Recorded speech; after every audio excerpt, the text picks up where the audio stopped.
You might have seen recently that social media and the news are going mental about a wave of Ukrainian drone attacks against Russian targets, particularly a strike against a major Russian airfield a significant distance inside of Russia. You might be thinking, after 18 months of a major ground war, that this is not really news. Warplanes blow up during a war. Quelle surprise. However, I think this does matter, and today we're going to explore why. So let's look at what has actually happened. So, as we've seen over the last couple of months, there has been an increase in Ukrainian activity striking into Russia, and they've conducted this using a number of means, including a variety of improvised drones, and ranging in scale from essentially model planes up to some fairly sophisticated bits of kit where they've adjusted Soviet-era aircraft target drones, whacked a warhead on them and sent them to Moscow, or airports near Moscow. The key point to note here is that this is not them using the more advanced Western kit like Storm Shadow, Taurus, or Scalp, but they are using it to conduct major offensive actions. So, what's happened this time? Well, the Ukrainians have conducted a strike against an airfield at Pskov, right up to the north on the Estonian border, some 700 kilometres away from the closest point to Ukraine.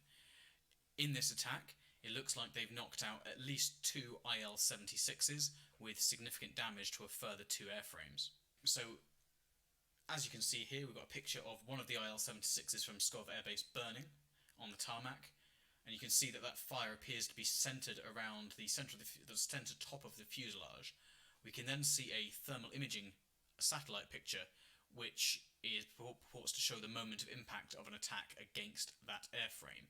We have a picture of Pskov Air Base taken the day after the attack, and I have marked the damage for us. So if we look at the two red diamonds in the sort of top half of the satellite image, you can see wreckage of IL-76 Candids on the dispersal aprons, and if we look down to the bottom left, you'll see two aircraft highlighted in orange diamonds. Close-in inspection of imagery of these aircraft shows that they have damage in a similar area to that shown in the two nighttime fire pictures, i.e. to the wing root on the top of the fuselage, where the wing and the fuselage connect together. So there's been some early confusion as to how this attack was conducted, with various pro-Russian copium addicts suggesting that the attack was somehow conducted from Estonia, from Estonia with NATO equipment.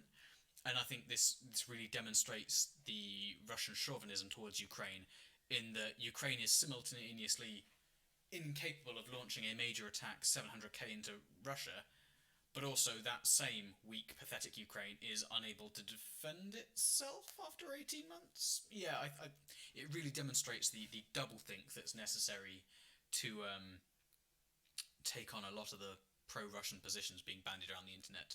But what appears to have actually happened is a bunch of insurgents, essentially, or special forces, have snuck into Russia with lightweight man-portable drones rigged with explosive, and flown those little drones through the air defences and smashed them into the Russian strategic airlift aircraft. I'll be discussing a little more about that later. However, if that's whetted your appetite, please comment, like and subscribe. I would love to hear more about what you have to say. And without further ado, let's get into it. So, like I alluded to, the geography here is pretty important. We'll start big picture and then close into the details. So, the right-hand side of that khaki map is Russia. You can see Moscow there, like the spider in the middle of a web of roads, and you can see Pskov up where the orange explosion marker is, which is where the airbase attack came from. Just to position us geographically, in terms of like other states in the area, we've got Estonia and Latvia immediately adjacent to Pskov, and these are both NATO member states, as is Lithuania, often referred to as the Baltic states or E3 states. We've then got Belarus, which is a close Russian ally. It's not really involved in the war yet, although not for Putin's lack of trying. And then down at the bottom, you can just see Ukraine there. And the key point here is, as you can see, the blue dotted line I put in the distance. From Pskov Airfield to the closest point of the Ukrainian border is some 659 kilometres. The relevance of this is manifold, really. So even some of the cool Western kit Ukraine's being given doesn't have that type of range, so it rules out a sort of land-based launch from Ukraine, and any sort of weapon system that did hypothetically have that sort of range would also have enough of a signature that no one in Europe will be in any doubt as to where it got launched from, either from the blast of launching, the ballistic trajectory of flying through, or if it took a shortcut, it would have to go through 700 kilometers of either Russia or Belarus and would show up on radars all over the place. So we can pretty much rule out any attack being launched from Ukraine. And that really gives credence, as I said, to the suggestions, the admissions, frankly, from the Ukrainians that they conducted this attack from within Russian territory. You can also see, just as our sort of ground in detail, I've put a sort of zoomed out satellite view of Pskov Airfield there. You can see it's a fairly comprehensive base. It's got a large runway, major taxiways, and a lot of dispersal areas. It's of interest that although this is the HQ for a major Russian strategic airlift capability, it's an entire regiment, the 334th, we'll cover it later, regiment, it has no instrument landing facilities. It's actually a pretty primitive airfield. It's also a regional airport for Pskov. So it's not a surprisingly un-high-tech facility, given that its proximity to the Baltic states makes it a serious strategic asset for the Russians. So rolling on now, we'll take a look at who's involved. So the exact details of who's involved is a little unclear, but the operation appears to have been conducted by the Ukrainian GUR, which is I guess it's a sort of fusion between special forces and intelligence services. The head there is Kirilo Budanov. I'm not saying he was individually gunslinging, in fact he wasn't, because he's the one who's been fronting the press releases, but he's the head of the GUR, or at least their operations directorate, and they are the main Ukrainian conduit for either special operations or liaising with potentially Russian native partisans. Again, we're not sure who the actual bodies carrying the drones were, but needless to say, they're pro-Ukrainian, and it is above all most certain that the GUR were their handlers or coordinators for this attack. And then the other who, obviously, is who was blown up. So globalsecurity.org provides us with a list of Command of Military Transport Aviation Corps, which is what the Russians call their Strategic Airlift Command. And Pskov, Kresty Airfield, is identified as the headquarters for the 334th Guards Berlin Transport Aviation Regiment. So, and they operate IL-76s and IL-78s. Got pictures of those there. The IL-76 is a transport aircraft. In terms of tonnage, it's about equivalent to the C-17 Globemaster, although it's some 20 years older, and as you can see, is a bit of a rust bucket. If you like your movies, it's the plane that Nicolas Cage crashed in Lord of War. We've also got the IL-78, which is essentially the same aircraft but fitted out for air-to-air refuelling, and those are the main airframes operating out of Kresty Field. I've also seen separate reporting, although I'm not sure how up-to-date it is, that the 12th Military Transport Aviation Division headquarters was at that airfield, although there's no indication that that has been struck. That sounds grandiose, but in the sort of strategic airlift sense, a division headquarters would be that. It would be an office building full of staff, officers and coordination, and maybe some other bits and bobs. No reporting suggests that structures were destroyed, only aircraft at the moment. And as I said, there's at least 2 of those IL-76s out of commission, permanently, like wings falling off, on fire, burned out, with another 2 potentially suffering pretty serious structural harm. So, moving on to the when, the timeline for this is pretty simple. It was a drone attack, so it occurred over the night of the 30th to the 31st of August. Multiple explosions reported at Pskov Airfield, as well as heavy and protracted bursts of anti-aircraft fire coming out of that base and its surrounding security facilities. We also saw a bit of an incident last night, so 31st of August into the 1st of September. There were, again, further social media reports of extensive use of anti-aircraft machine guns, like belt-fed tracer firing stuff, proper World War II stuff, brassing up the night sky. There have been no reports of explosions. The Ukrainians haven't claimed a further attack, and it's likely that this wasn't a second attack, it was whoever was on guard duty getting a bit nervous that something happened, and it probably brought up a pigeon. Um, I mean, what can you say? I mean, you had one job to guard an airfield, and suddenly 4 of your planes are blown up. I can imagine you'd be a bit twitchy the following nights. So that's our timeline, and obviously, in terms of the drone campaign in general, this is ongoing. So now we come on to the how and the why, and I think this is not only interesting but also a bit in flux, as always, because we're covering a lot of breaking news at the moment. The sort of narrative, as far as we can piece together, is that the Ukrainians, the GUR, have either infiltrated a special operations team into Russia, or managed to get some kit to a fairly swept up group of partisans. And the bit of kit it looks like they've given them is this, which is a Sypak Corvo drone. Picture's a little bit hard to give a sense of size, but fully kitted out, it's about 2 meters wide. It's essentially a model plane.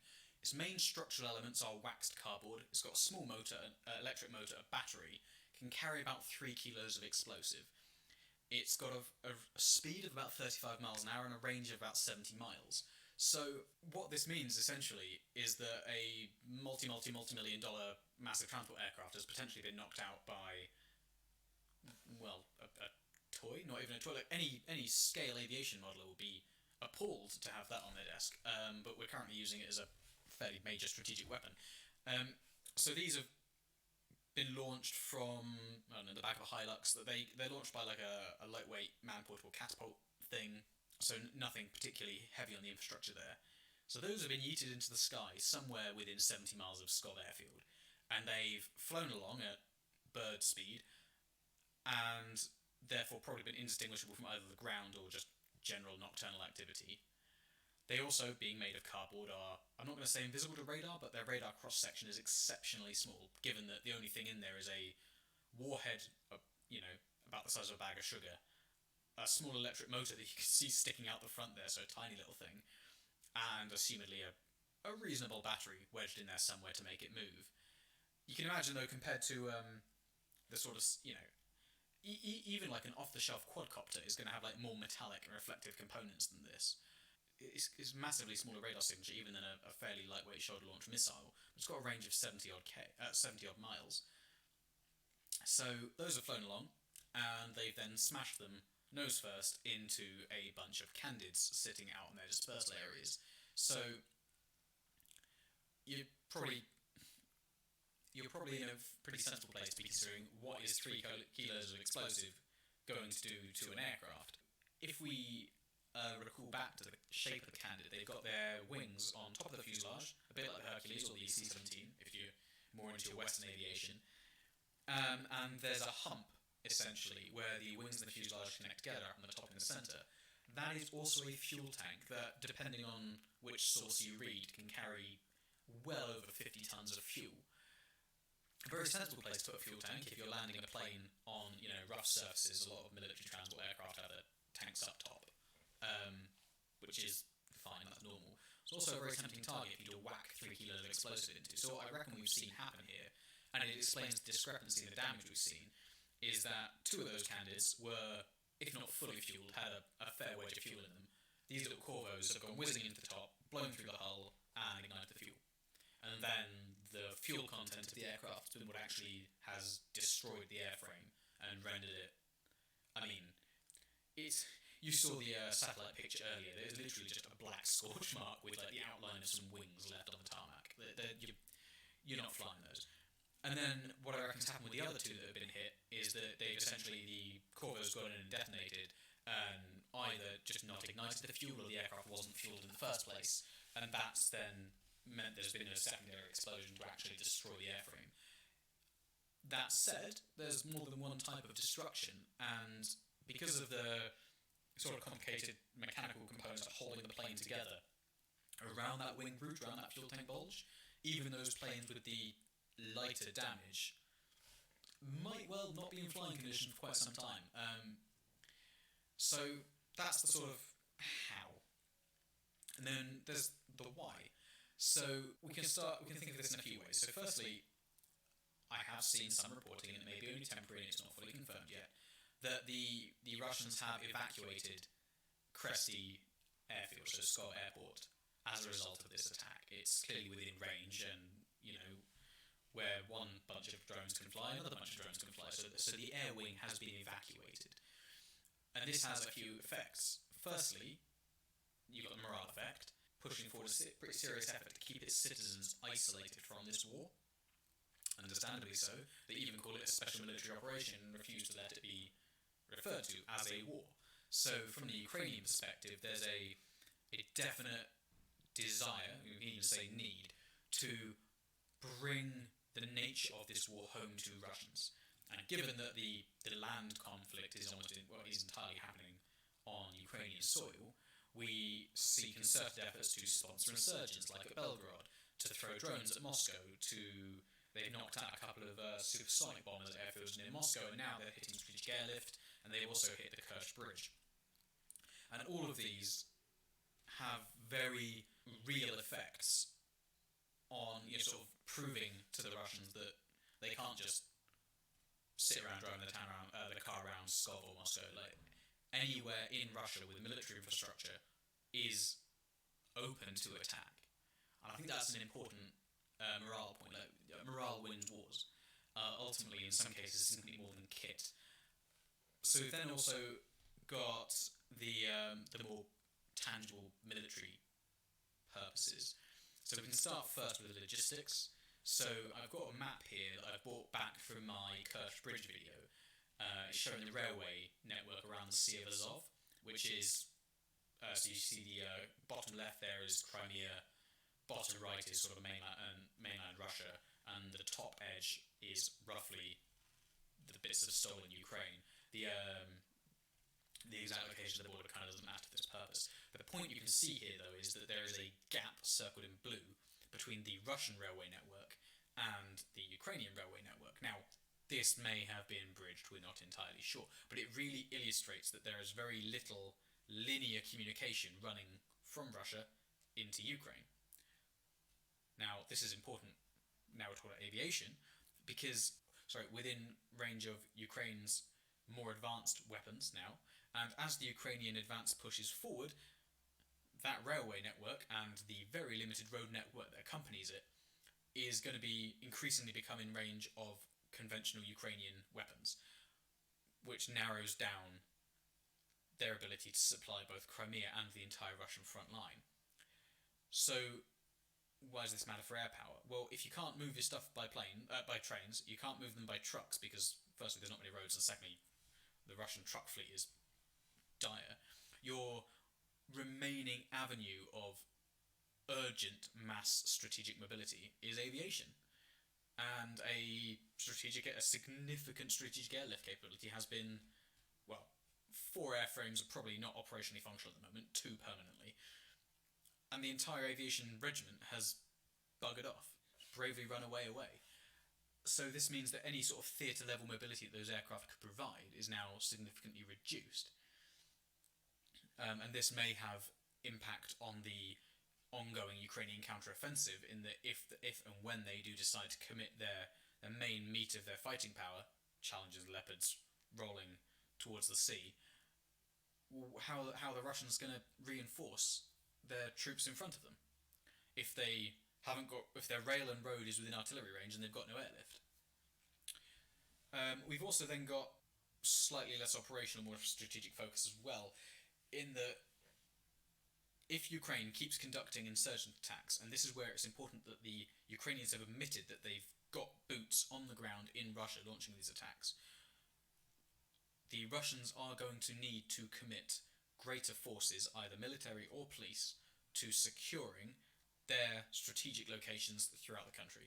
And a man with an AK-47 walking around Pskov, looking in bushes and, checking down drains, is one less man with a Kalashnikov in a trench in Donbass.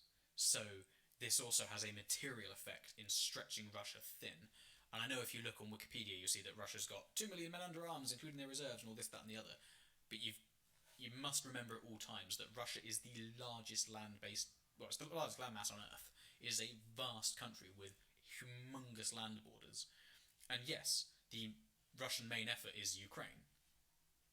But they can't just just abandon the rest of their border.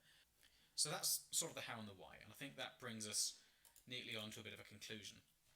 So I think what we are almost certain to see an escalation in this sort of asymmetric attack against Russian strategic assets for at least the remainder of 2023. This will, in part, be shaping for Ukrainian offensive operations, but also it's about shaping the information environment within Russia itself. The means to reach the Russian people are pretty limited.